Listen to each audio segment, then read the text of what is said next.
will be my first ever unboxing video. And of course, it will be my Carroll Stream Motor Company engine that I ordered.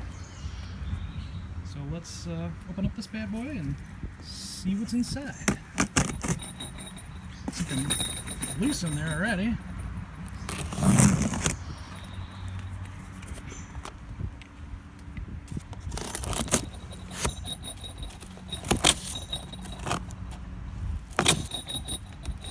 I probably should have got a knife, but screwdriver works. What on earth is that rattling around in there? Oh, that is pretty sweet. Got me a nice little koozie from Carroll Stream Motor Company. There's their phone number and website as well, if you're interested in ordering one of these sweet little motors. They sell motors for everything, like snowblowers and lawnmowers, and there's a lot of practical purposes, I guess. Generators. Got an owner's manual, and oh yes, 2 sets of keys to start this bad boy. I vouched for the electric motor. Alright, let's see, what is this? This is probably just a tool to help put it together.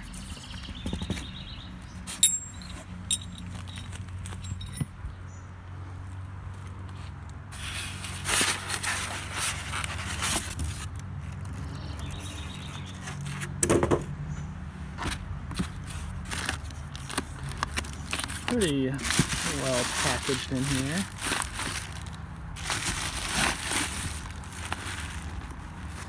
I need to set this down to pull this out.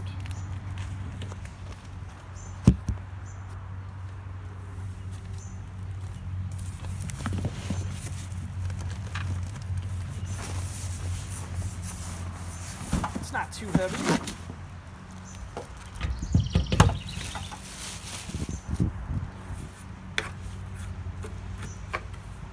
Styrofoam.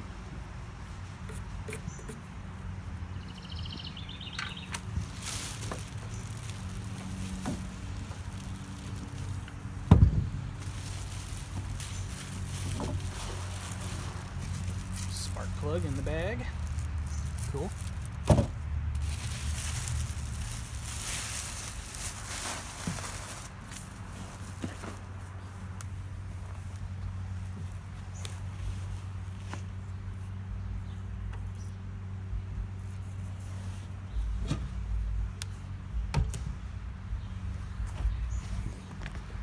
Okay, here she is.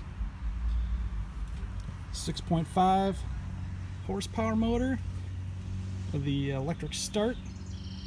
It's got a little circuit protector there. I'll have to read the instructions on how that works. Pretty sweet. Let's see.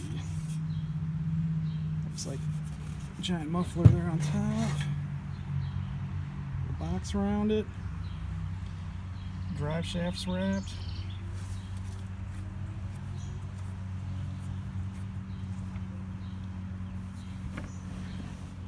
And there's just a hair of oil on the stick. Not sure how much oil they ship with. I've read on some of these too that there's like a 3-hour break-in time. So I'm gonna need to read the instructions and see what you need to do, but basically you run a motor, put some oil in it, run it for 3 hours, I guess, straight, and then change the oil and put in your regular oil in. I think the break-in oil is the same too. I think it's just like regular 10W 40 or 30 or whatever. Styrofoam on top there. Oh, it's got a chain. That's cool.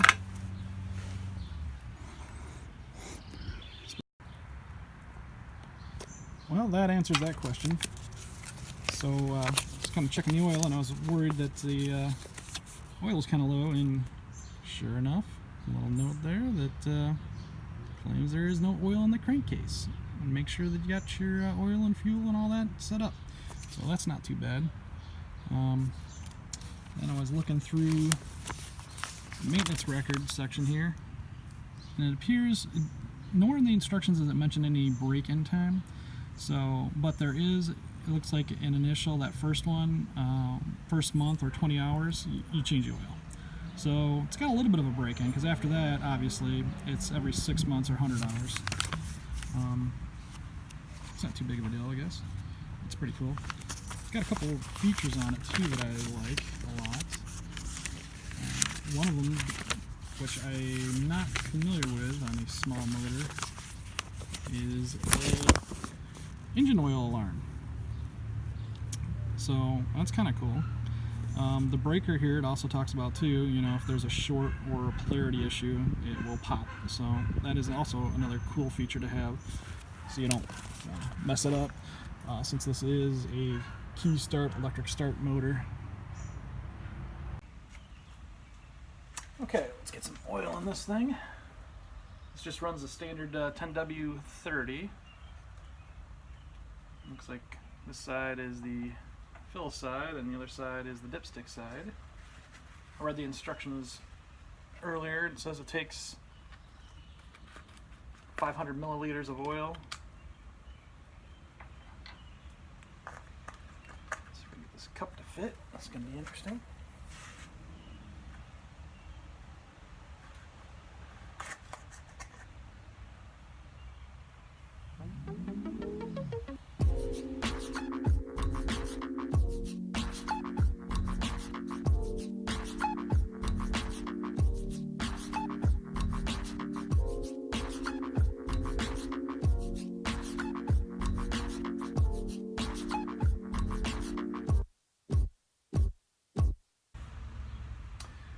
Okay, we got about 300 milliliters in it, and it looks like it's already good. Instructions say that the oil level mark is right here by the plug, and kind of look at it and you can kind of see it, and we can test it with the dipstick here. You can see, I don't know if you can see that on the dipstick or not. Looks pretty good, a little bit shiny. About 3/4 of the way up the stick, so I'm going to call that good. Didn't take the full 500 milliliters like the instructions insisted, but at least this has a low oil alarm on it, so hopefully in the future, if it's an issue with the oil getting low, it will notify us. So now that that's all set, I'm going to go look for a battery. Probably just use the battery off my riding mower for testing for now. We'll test out the electric start and see if that works. Some of the videos that I saw on, at least with the Predator clone motor, which this basically is, I think, another clone just of that motor. It should start on the first pull. So we can pull start it, make sure the recoil is working, and also try the electric start, make sure that's all set as well. Okay. So I took and I ran a bolt through the motor right there into my table just to keep it sturdy while we start it up and give it a try. Right now I'm just going to try the recoil start just to make sure the motor runs and idles well. So let's get a little gas. The instructions on this say that it runs on 86 octane or higher and regular gas. It's just a 4-stroke motor. Let's put a little fuel in it.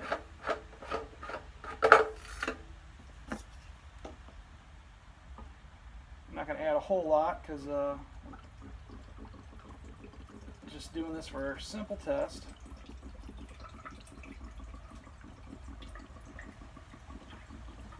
A little bit will do it.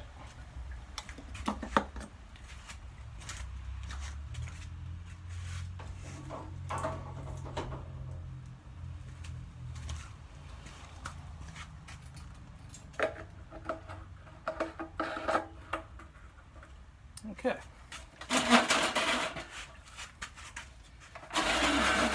Turn this around here so you can see. Alright, so let's see, there's a fuel on and off, it looks like.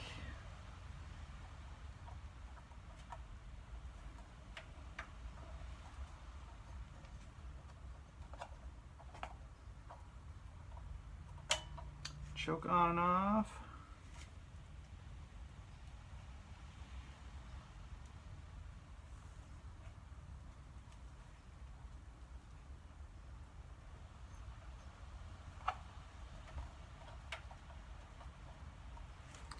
Let's go grab the key.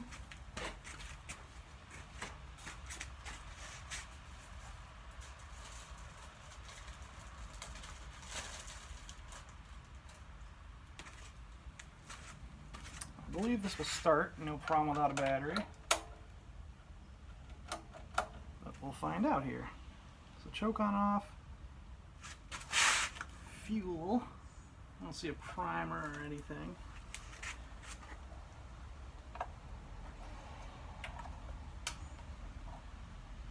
Well, let's give it a whirl.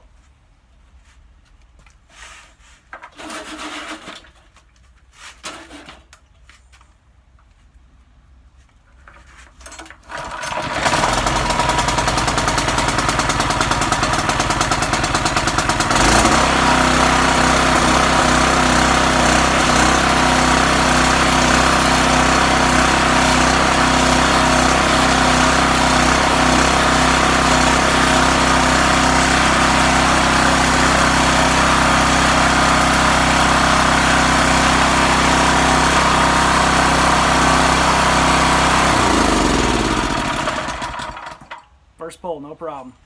Pretty amazing.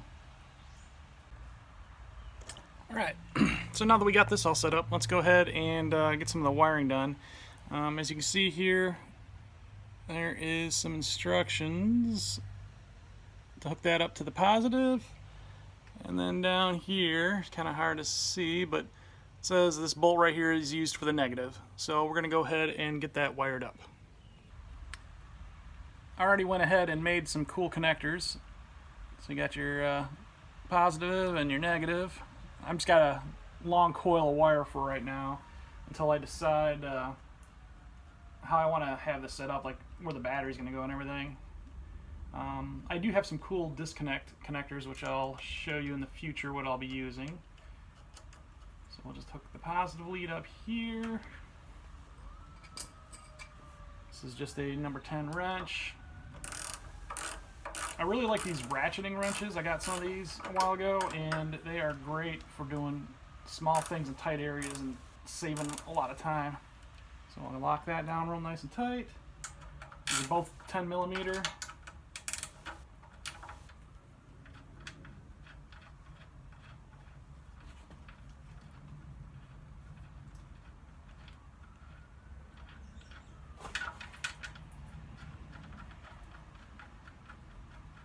Here, that is also the drain plug. Made a little bit of a mess.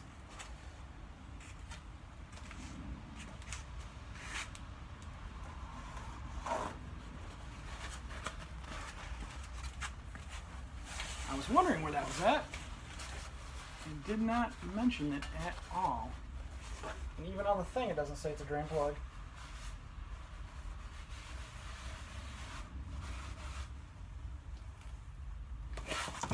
So,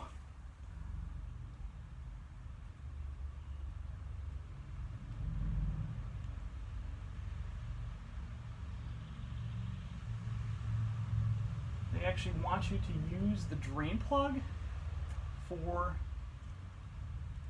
the negative terminal. It's interesting.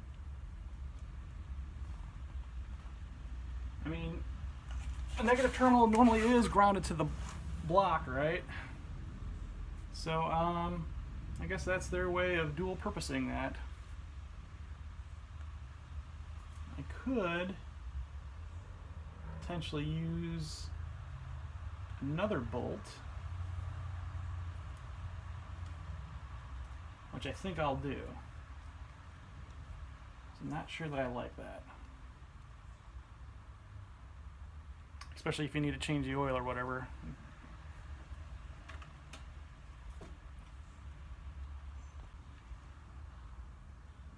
Okay, so after some careful consideration, I decided to move the ground wire.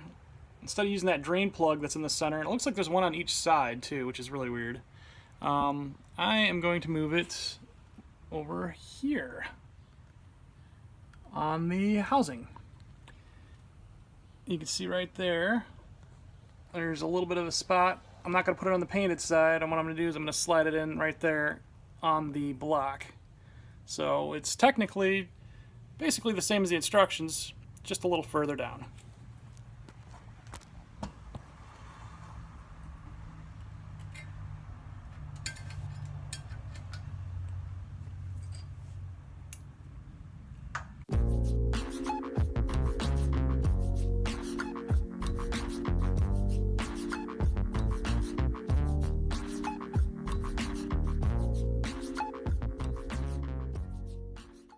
And there we have it.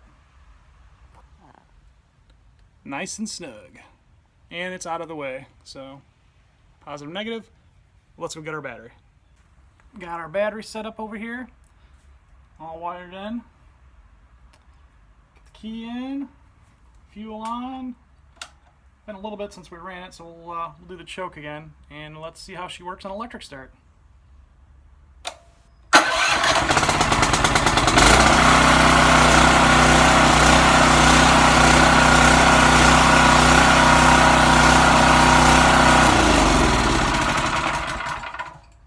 Okay, so she runs on electric as well.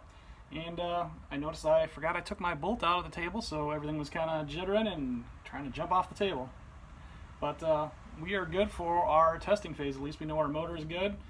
Now we will work on trying to figure out how to squeeze this in to the bumper car. There's not a whole heck of a lot of room. I think one of the first steps that I'll wind up doing is probably working on the rear end and figuring out our axle length and what size wheels to buy.